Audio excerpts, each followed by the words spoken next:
You know, good morning mga padre. Meron na naman tayong binubudol dito ngayon. Sana tumalab yung karisma natin kay Sir. Sir, si Sir Kenneth pala. Sir Kenneth, Opo. kamusta naman yung pagpunta niyo dito, Sir? Okay naman po, mabilis naman, hindi naman ganun ka-traffic.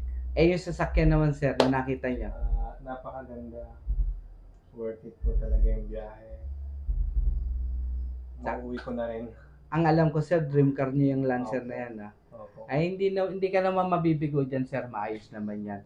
Ayun pala, si Sir Kenneth, taga Pasig, nag-apply siya as financing sa Just Financing. Sa ganda ng trabaho naman ni Sir IT, kaya approve agad.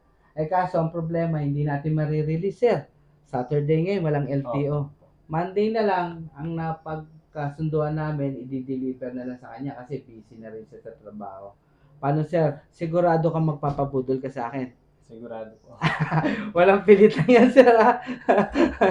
Sure. Sure na sure. Sir, kung talaga magpapabudol ka sa akin at ubusin ko yung salapi mo, perma ka muna, Sir.